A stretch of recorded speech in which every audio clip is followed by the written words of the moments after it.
दोस्तों, समाज में कभी कभी कुछ घटनाएं ऐसी हो जाती हैं जिसके बारे में हमें ये बहुत सोचना पड़ता है कि ये वाली ख़बर आपको दिखाएं या नहीं दिखाएं। लेकिन चूँकि पॉजिटिव हो नेगेटिव हो, जिस तरह की भी चीज़ें हो, वो भी समाज का एक हिस्सा है और हमारी ये जिम्मेदारी है कि वो ख़बरें हम आप तक ज़रूर पहुँचाएँ। ये ख़बर कुछ वैसी ही है जिसके बारे में हमने बहुत सोचा कि आपको बताएं या ना बताएं, लेकिन बहुत ज़्यादा सोचने के बाद हमने ये फ़ैसला किया कि ये ख़बर आप तक पहुंचानी ज़रूरी है।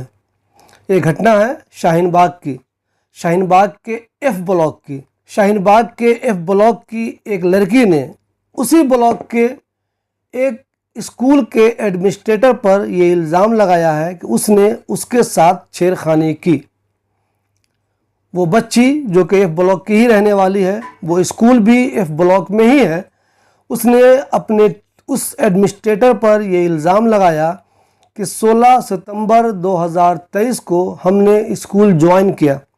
जी हाँ, अभी इस सिलसिले में आपको एक चीज़ ये बता दूं कि बाज़ाब्ता एफआईआर दर्ज हो गई है, इसलिए मैं ये खबर भी आप तक पहुंचा रहा हूं। पुलिस में जो शिकायत दर्ज की गई है उसके मुताबिक एफ ब्लॉक में रहने वाली इस टीचर ने, नाम मैं आपको नहीं बताऊंगा चूँकि यहाँ मोलेस्टेशन का मामला है, मैं आपको ना तो उस बच्ची का नाम बताऊँगा, नहीं मैं उसके वालिद का नाम बताऊंगा, नहीं मैं उसके भाई का नाम बताऊंगा, नहीं आपको मैं उस स्कूल का नाम बताऊंगा और नहीं मैं उस मुल्जिम एडमिनिस्ट्रेटर का नाम बताऊंगा।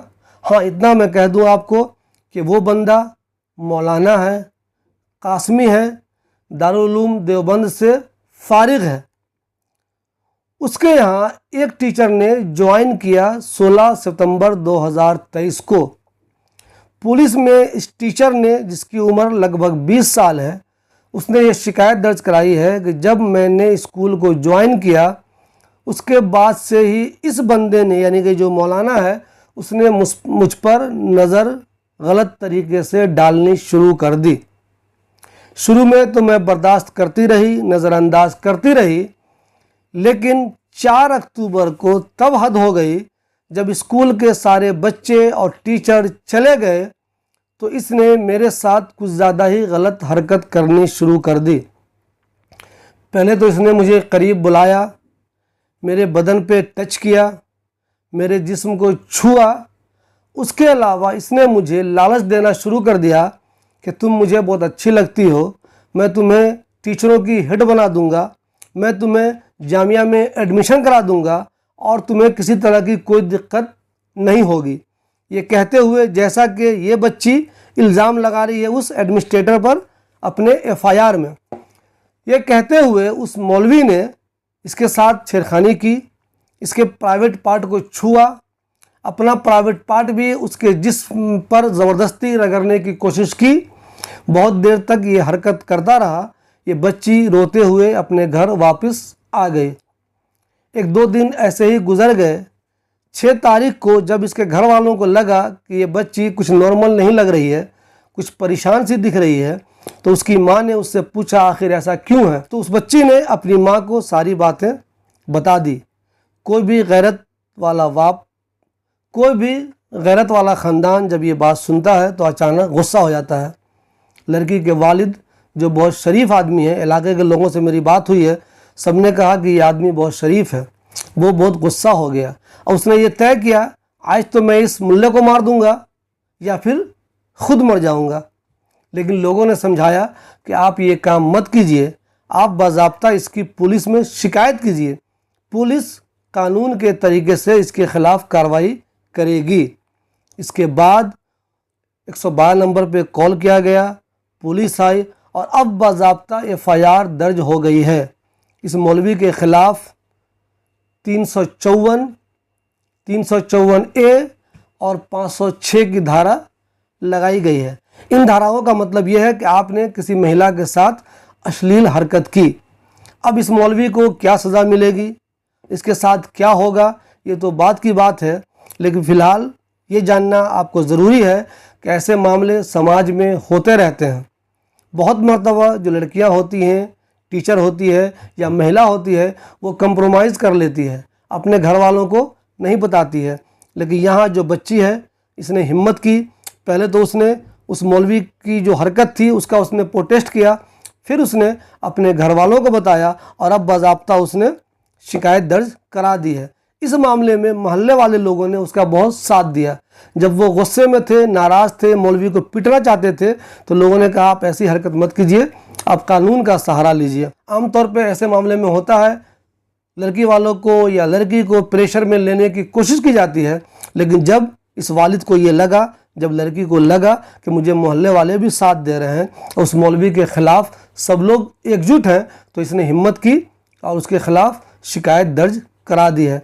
आप में से बहुत से लोग ये कह सकते हैं जब मौलवी बदमाश है, जब उसने ऐसी हरकत की है, तो आप उसका नाम क्यों नहीं बता रहे हैं, आप उसके स्कूल का नाम क्यों नहीं बता रहे हैं। लेकिन देखिए, हमारा मकसद किसी एक आदमी को टारगेट करना नहीं है, उसे बदनाम करना नहीं है। मेरा मकसद सिर्फ ये है कि ऐसी घटनाएं जो समाज में होती हैं वो ख़बर भी आप तक पहुंच जाए, ताकि आप ऐसे लोगों से जागरूक रहिए, ऐसे लोगों से बच के रहिए। और दूसरे, अगर आपके घर में भी लड़कियां या महिलाएं या बच्चियां स्कूल जाती हैं तो उन पर भी नज़र रखिए। अगर वो कभी परेशान हैं, वो टेंशन में है, तो उनसे मालूम कीजिएगा आखिर तुम टेंशन में क्यों हो। इस मामले में बहुत से लोग ये भी कह सकते हैं कि ब्लैकमेल करने के लिए भी ऐसी शिकायत की जाती है, लेकिन वो जो लड़की टीचर है वो जितनी परेशान थी, उसके वालिद जितने परेशान थे, और उसके भाई से भी मेरी मुलाकात हुई है, वो जितना परेशान था, उन सब को देखकर ये बात तो कन्फर्म है कि इन लोगों ने ऐसी हरकत ब्लैकमेल करने के लिए नहीं की है। उस मौलवी ने वाकई में उसके साथ गलत हरकत करने की कोशिश की। कुछ लोग इस मामले में कंप्रोमाइज़ कर लेते हैं, वो सोचते हैं मैं टीचर बनी रहूँगी, मुझे सैलरी मिलती रहेगी, सब कुछ चलता रहेगा। लेकिन बहुत सी बच्चियाँ ऐसी होती हैं, बहुत सी टीचर ऐसी होती हैं, बहुत सी लड़कियाँ ऐसी होती हैं जो अपने बॉस की गलत बातों को नहीं मानती और वो प्रोटेस्ट करती हैं, जैसा कि इस टीचर ने किया है। बहुत से लोग मुझे ये मशवरा भी दे सकते हैं कि आप इस खबर को नज़रअंदाज भी कर सकते थे, लेकिन मैं ऐसे लोगों से कहता हूँ कि अगर आप जर्नलिज़्म कर रहे हैं तो ईमानदारी से जर्नलिज़्म कीजिए। यहाँ हमारा मकसद किसी आदमी को बदनाम करना नहीं है। अगर बदनाम करना होता तो मैं इस मौलवी का नाम भी बताया था, उसके स्कूल का नाम भी बताया था, उस बच्ची का जो एग्जैक्ट घर है वो भी बताया था। लेकिन एक तो कानून हमें इस बात की इजाज़त नहीं देता कि मोलेस्टेशन के मामले में जो विक्टिम है हम उसकी आइडेंटिटी को डिस्क्लोज़ करें।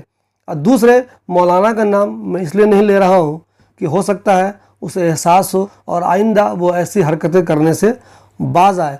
वैसे इस मौलाना के बारे में मैं आपको बता दूं, इससे पहले इस तरह के मामले लोग बताते हैं कई इसके साथ हो चुके हैं। एक बार क्रिप्स हॉस्पिटल में, शाहीन बाग के 40 फुटा पे जो क्रिप्स हॉस्पिटल है, वहाँ इसने एक डॉक्टर के साथ बदतमीज़ी की थी जो लेडीज़ डॉक्टर थी, तो वहाँ भी इसकी पिटाई हो चुकी है। ये इंटरनेशनल लेवल की NGO भी चलाता है, अच्छा खासा स्कूल है, बहुत कामयाब स्कूल नहीं है, बहुत मशहूर स्कूल नहीं है, लेकिन अच्छा खासा स्कूल है, ठीक ठाक स्कूल है। मतलब पैसे के मामले में ये मौलाना कमज़ोर नहीं है। लोग बताते हैं कि इसने कंप्रोमाइज़ करने की कोशिश भी की, लड़की के घर वालों को प्रेशर में भी लेने की कोशिश की, लेकिन चूँकि मोहल्ले वालों ने लड़की वालों का साथ दिया, इसलिए इन लोगों ने हिम्मत की और इस मौलवी के ख़िलाफ़ थाने में शिकायत दर्ज करा दी है। अब देखना यह है कि इस मौलवी का क्या होता है। ऐसी बच्चियों की तारीफ़ होनी चाहिए जो चुप नहीं बैठती। अगर उनके साथ जुल्म होता है तो वो उसकी शिकायत करने के लिए आगे आती हैं। ये ख़बर आपको कैसी लगी? ये ख़बर मुझे बनानी चाहिए, नहीं बनानी चाहिए, इस पर तो आप अपनी राय दीजिए ही। उसके अलावा भी हमारे इस चैनल को सब्सक्राइब कर लीजिए ताकि जामिया नगर ओखला में जो कुछ भी हुआ करे उसकी ख़बरें आप तक पहुंच जाएं। अगर आपके पास भी कोई ख़बर हो, चाहे वो किसी तरह की भी हो, तो आप हमें कॉल कर सकते हैं। मेरा नंबर वीडियो के आखिर में रहता है। हमारी कोशिश होगी कि हम उन ख़बरों को कवर करने की कोशिश करें।